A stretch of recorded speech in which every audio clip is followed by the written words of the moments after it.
Hello, welcome back to my channel. Today I brought you a video from my world of ages past. As usual, I've already extended and prepped my nails before filming, and I start by applying this very light pink rubber base with some pretty glitter in it to my index and pinky fingers. Unfortunately, I forgot to hit record while doing the index finger, but you can still see the exact same process on the pinky. By the way, if you hear the weird tapping in the background, it's been raining when I was filming. Next, I brought out this dark pink jelly gel and I am applying it all over the ring finger. I always use a small brush to get really close to the cuticle. And next I use the same pink to create a gradient on the index and pinky. I place it near the cuticle at a slight angle. I actually checked the date of this footage and I filmed it back in November 2023. I think it was one of the very first nail videos I ever recorded. When I looked back at it, it was not as bad as I imagined, so I figured it deserved to see the light of the day, and I really like how the set turned out, so I hope you still enjoy it despite it being so old.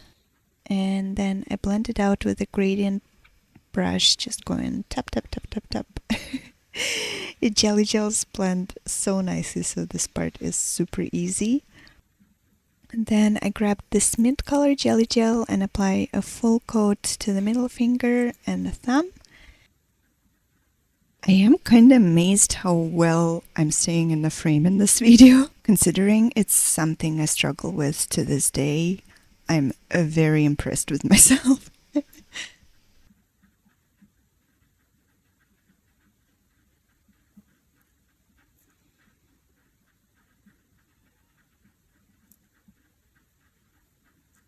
And then I create a gradient on the tips of the index and pinky, kind of mirroring the pink. And at this point they kind of look like watermelons.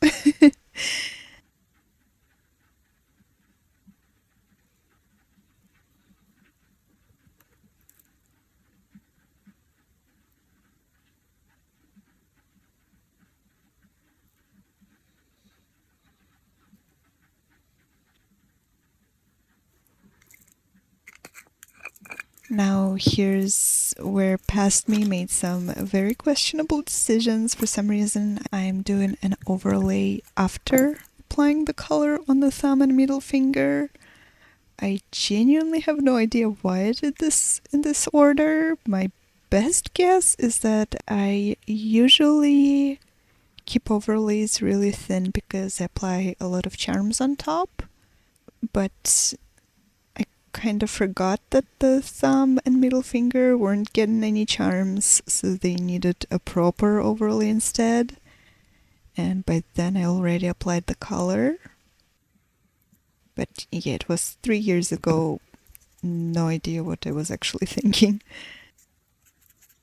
Next I wipe away the sticky layer and file the two nails I overlaid to refine the shape.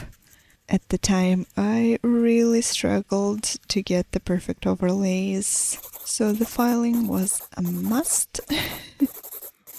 Then I go over everything with the buffer to remove the file marks. This is something I don't really do anymore because I find it really unnecessary, but back then every nail YouTuber I watched buffed after filing, so I just copied them. But these days I would definitely skip this step.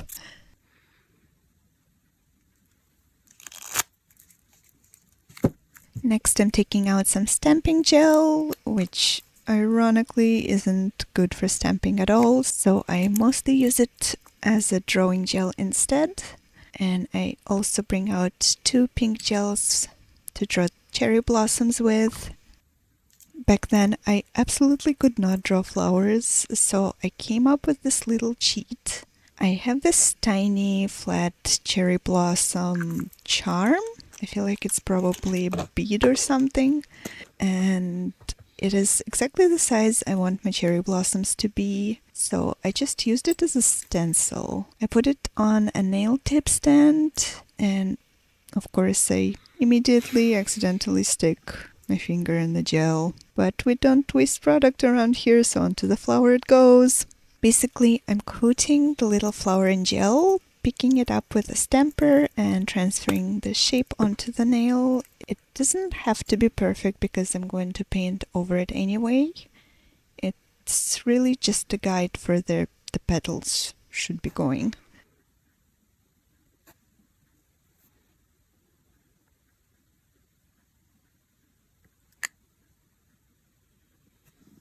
I switched to a flatter stamper here and then just stamped little flowers all over the thumb and middle finger. I cure after stamping each flower, and I also clean the stamper and reapply the gel so they don't get smudged.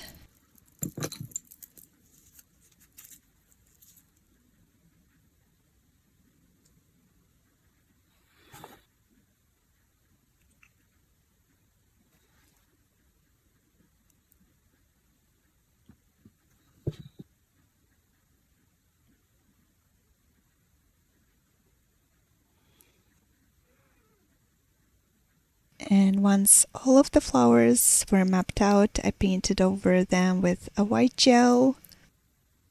It's kind of an underpainting. The pink gels I'm using are not super opaque, so without a white base, the flowers would end up looking very muddy.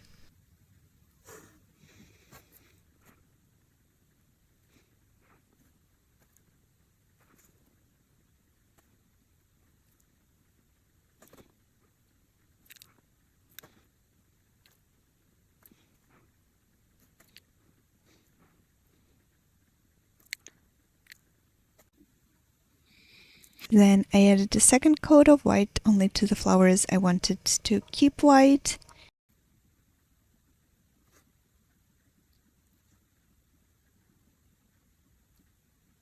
And I painted the rest with the two pink shades. So some flowers are lighter and some are darker. I'm using an alcohol dispenser to stabilize my hand on. Oh my god, I do not miss drawing directly on the nails. Dude, press-ons is so much easier. I don't know why flowers were so difficult for me back then. I'm still not perfect now, but I've definitely gotten better. My biggest struggle is placing the petals evenly. Somehow the last petal always ends up either too big or way too small. I've been practicing though, and I actually did a similar floral design recently, and it turned out really nice. So there's definitely been a lot of progress.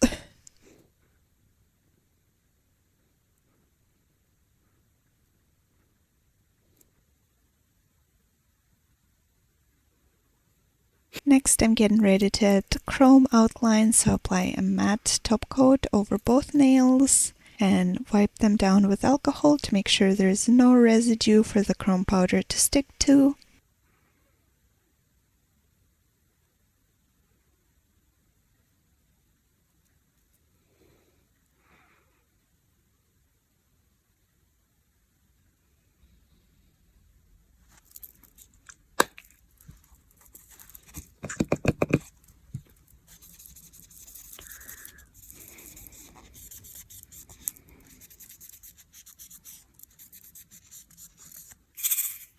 And then another questionable course of action of past me. For some reason, I glued the flower centers on before outlining the petals. Each flower gets 3 tiny caviar beads in the middle. If I was doing it today, that would absolutely be the last step, so I'm not really sure what I was thinking. I swear, judging my old self doing the nails is half of the fun of editing those super old videos. Like, what the heck was she doing?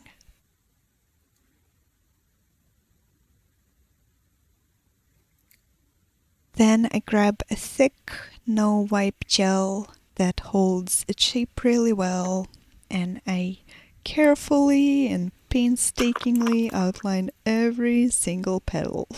It's a super tedious process, but it is also weirdly satisfying.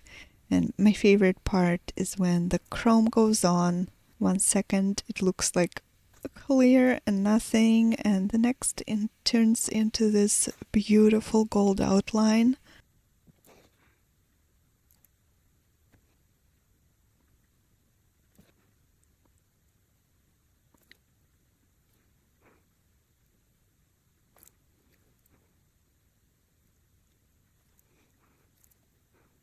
I also outline the space in between the flowers so it doesn't look too empty, and I add tiny little lines down the center of each petal for a bit more detail.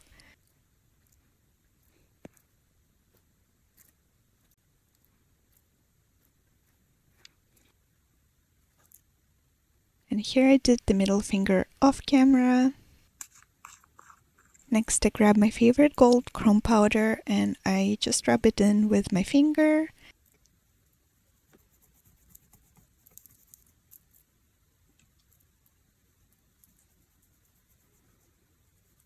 Oh my god, it's so satisfying.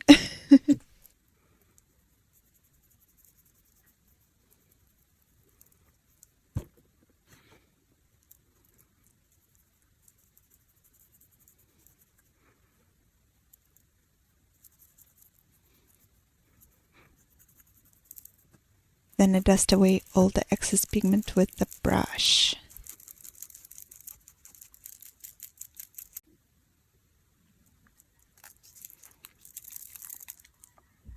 To seal everything in, I apply a very thin layer of glossy top coat over the entire nail.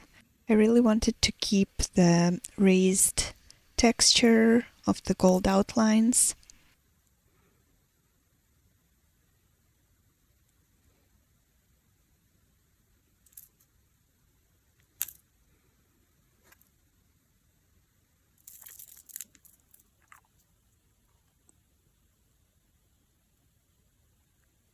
And after that, I very carefully paint matte top coat over everything except for the gold. Looking back, it might have been easier to matte the whole nail first and then add the glossy top coat just over the chrome. Or maybe not. I'm honestly not sure.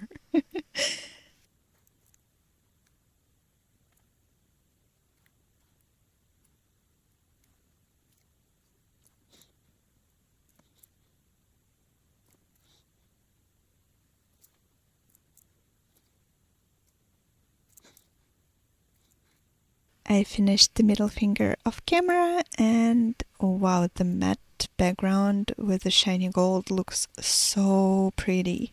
Once again, the past me forgot to record, and I already applied this gold glitter to the center of the ring finger while also spilling it all over my desk, my favorite.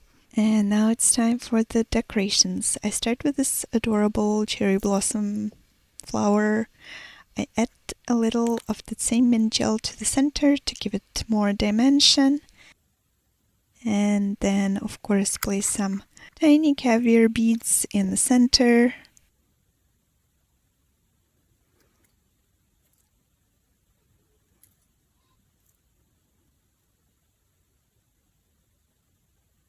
With the ring finger, I keep building up a cluster using different charms, rhinestones, and a pearl right in the center. On the other hand, the snail had a mint base with a pink cherry blossom, but I felt like it was a little too much mint, so I did the opposite on this hand, and I very much prefer it this way. Looking back, my charm layouts used to be so much simpler, but to be fair, I probably spent hours hand painting those cherry blossoms on the thumb and middle finger.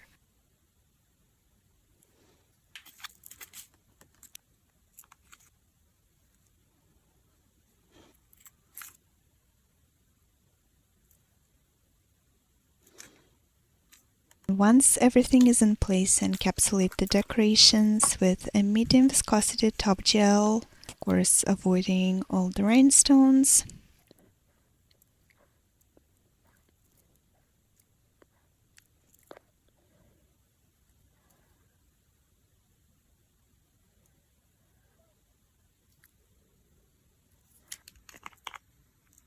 Moving on to the index finger, I'm using solid gel to attach this chunky bow charm. It's really cute with those dangly pearls, which I lost in probably the first week of wearing this nail set. I love dangly charms, but I am very rough with my hands and I do not protect my nails at all, so then I add a flower charm on top of the bow. I always end up losing the dangle. I also traveled with this nail set, so it literally stood no chance of surviving. And I finish it off with one single rhinestone. You can actually hear the music I was listening to in the background here. Finally, for the pinky, I'm keeping it nice and simple. I attach one flower charm near the cuticle and one cherry blossom closer to the tip. I have no idea why my older videos picked up every little sound, like my breathing, the music, all kinds of random background noise. I still use pretty much the exact same setup, but somehow I don't seem to have this problem anymore. And to finish the decorations, I add 2 tiny rhinestones and some caviar beads, and that's it, we're done decorating. And that actually made me curious. If you do your own nails, what do you usually listen to or watch while you're working? For me, it's usually music if I'm doing something that takes a lot of concentration, or sometimes I would put on YouTube in the background, but it has to be something I don't really need to pay attention to, like interviews. And before top coating the index finger, I use a little bit of putty to hold the dangling pearls in place, even though they really didn't want to stick to it. I use the same top gel as before, and I cover everything except for the rhinestones. I make sure to coat the bow charm really well so there aren't any little gaps for hair to get stuck in. I know some people watch TV shows or even other nail artists while doing their own nails. I have no idea how you guys do it. I am so focused on the design that I can't really pay attention to anything else. I think I need some tips and tricks for multitasking. And after top coating the pinky, the set is finally finished. I hope you enjoyed this little trip back to one of my older designs. Thank you so much for watching, and I'll see you in the next one. Don't forget to like, subscribe, and kiss your pets for me. Love you. Bye.